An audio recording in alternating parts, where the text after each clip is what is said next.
I'm Sam Fletcher. I live up in Glenmaquin, Letterkenny, not too far from here. And we've been farming, my father and my grandfather and all before me, on a small farm. Everybody farmed. At that time there's probably only about half the number of people farming now as were then. Yeah. Farms have got bigger and less people. I worked with horses for the first, between the ages of 13 and 19, and we got a tractor then. In the early days people grew a lot of oats and that if you had a couple of horses to feed, it took maybe 6 or 8 acres of oats to keep them fed during the year. So a lot of the industry went into feeding, keeping the horses fed. And we graduated on, and then dairying became more important to keep up freezing cows, and milk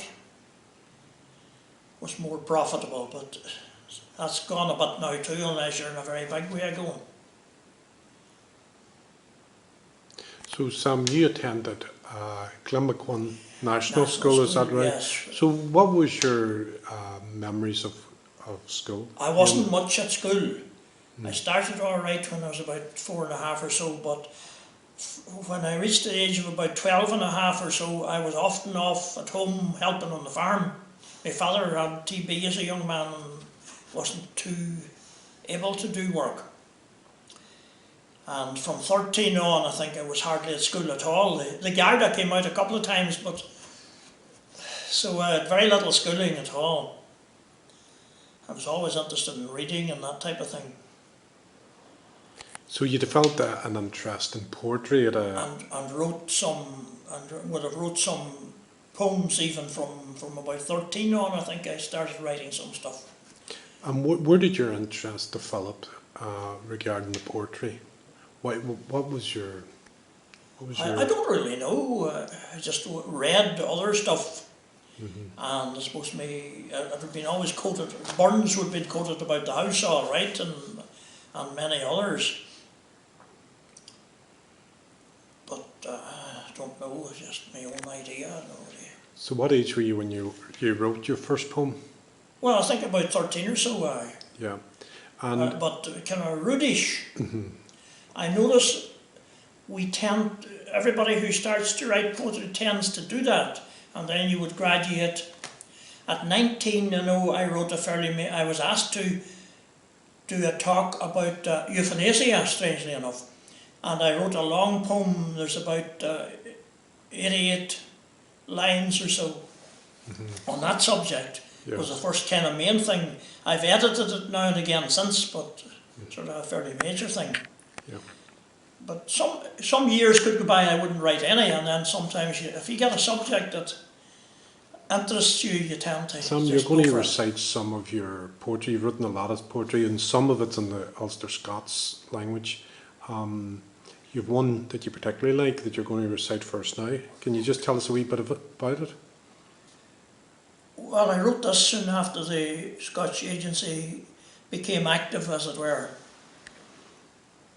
And it's just a sort of a concern for the fact that Ulster Scotch language and culture seems to be going out, because we are largely taught by the television set, and everybody is speaking that kind of language. Although Ulster Scotch language seems to be more acceptable recently. There were some of the words here that I'd be using that you've been laughed at years ago if you used them.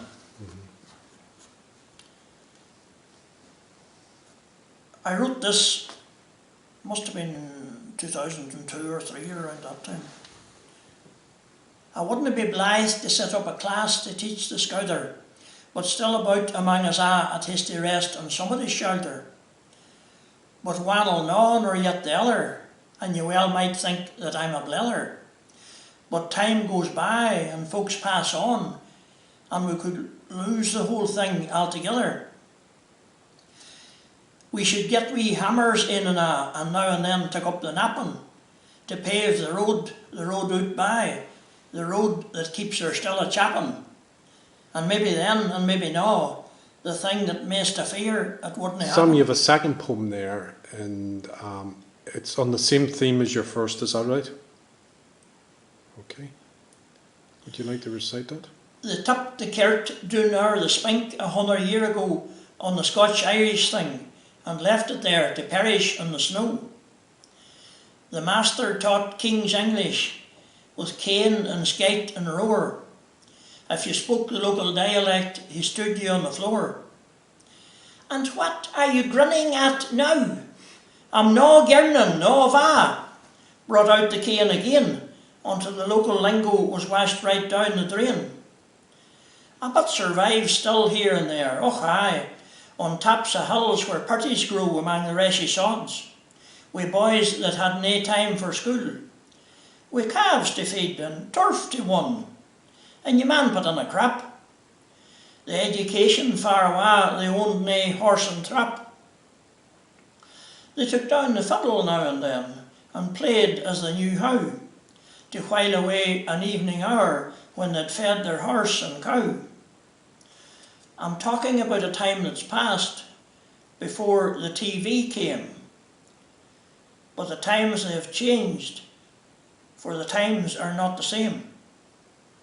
Sam, you wrote a poem, you've read a lot of poetry. You said you had dozens of poetry books at home. Yeah. And one of the poems you wrote was influenced by the poetry of William. Well, I wouldn't say that, no. No, it wasn't really. I had this written before I found out that Allingham was like, so. No, not really. Yes. Okay, so you wrote this poem. Because I was out at Glenveagh and experienced the Midges myself, and just as a sort of a comedy item.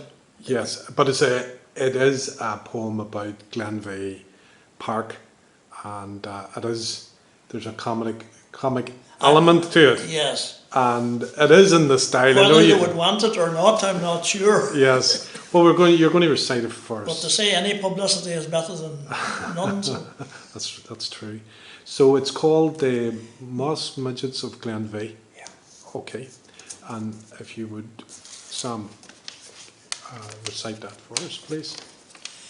Now Donegal has beauty from Bundoran to Malin Head, with every kind of scenery. There's mountain, sea and glade. But maybe in the middle is the grandest place of all. If it wasn't for the Midges, Glenveagh's heaven standing tall.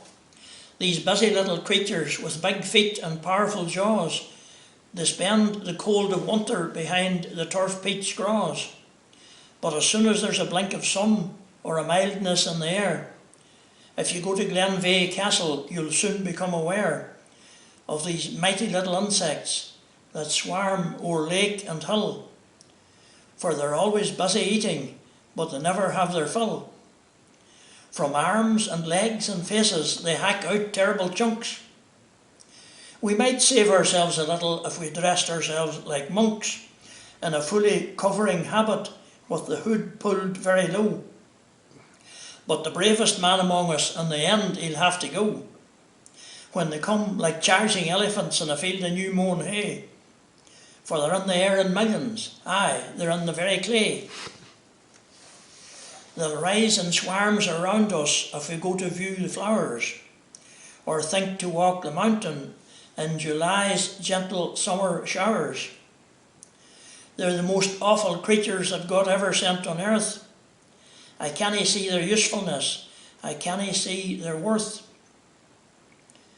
The swallows may enjoy them as they feed them to their young, but for humankind they're awesome, and they're anything but fun. We're covered red with spots and bites, and they're lodging in our hair. It takes hours to free us fully from these monsters of the moor. We long for autumn's coolness and the shortening of the day. That's the only thing that would fully take this pestilence away. The only thing you could depend on to free us from the moss midges of Glenveagh. So one of the things that was noticeable in your time growing up that you mentioned was the forges that have literally disappeared. What were your memories of them? Because you did mention there There was numerous forges about. Yes, forges were almost every town land had a forge, and there was a couple of people working there and shoeing horses, keeping the, I suppose technically it's supposed to be a farrier's job, but the blacksmith shod the horses, and everybody had to have their horses shod 2 or 3 times a year, or if they lost a shoe you had to go and get one on again. But they also worked a bit at farm machinery, the blacksmiths, and well, earlier ploughs, the cutter had to be laid, as I say, and the grubber feet, when they wore down, the blacksmith put a bit on them. But he also took on, he was a bit of a mechanic as well. He was a service. Sam, you mentioned laying the cutter. What does that mean for those? An English coulter, of course, was a piece of steel about this length that it went into the top of the plough for it. Cut the furrow in front of the could use another couple of Ulster Scotch words. The reist was the mould-board. The Ulster Scotch word for it was reist, the breast to the plough. The cutter was a piece of steel or iron, I suppose. Then later they got wheel cutters that turned, but I never actually remember the steel cutter. My father was quite good at that and would have sometimes helped in the forge. Blacksmiths have a whole selection of hammers, 10, 12, 14, 16 pound hammers, and for different jobs you used a different weight of hammer. My father was quite good at, as it's called, at strecking to the blacksmith used a small hammer, and he tapped the thing where he wanted you to hit with a heavy hammer. The man with the sledge come down with a heavy blow. When you were laying a cutter or that, you had to hit it a good whack. The blacksmith used a 2 pound hammer, and some blacksmiths tapped away at the anvil all the time pretty well, and they moved the piece and under the hammer. If the right hand kept going like this, and they moved the item in under it when they went to hit it. But they also marked where they wanted the man with the sledge to hit. So there was a lot of skill in it. The bellows going and all, of course, you pulled the handle to pump up they could produce a lot of heat. For welding, if you were welding, the cutter had to get a new bit welded onto it. And iron, of course, losses every time you heat it, it losses maybe 8 or 10%. So you had to put on a new bit when you were working on blacksmith. And shoeing wheels, of course, was a big job, and the shoeing the cart wheels. They had a special ring outside for doing that, and you needed a few people for that. For the hoop had to be, they bent it round and then it had to be welded, the two ends together, and it had to be exactly measured to fit the wheel. You made it slightly about 3/4 of an inch too small, and then when you heat him in the fire he expands with the heat, and 2 or 3 people grabbed the hoop with big tongs and ran out then to the place where they had it set and got it set on, and you had to have a few buckets of water sitting about, because of course the red hot metal would have burned the wood, so you had to cool quickly, and the fact that you made it a wee bit too small, it pushed all in, and the hoop stayed on just with the fact that it was made a wee bit tight. There was nothing else to keep it on.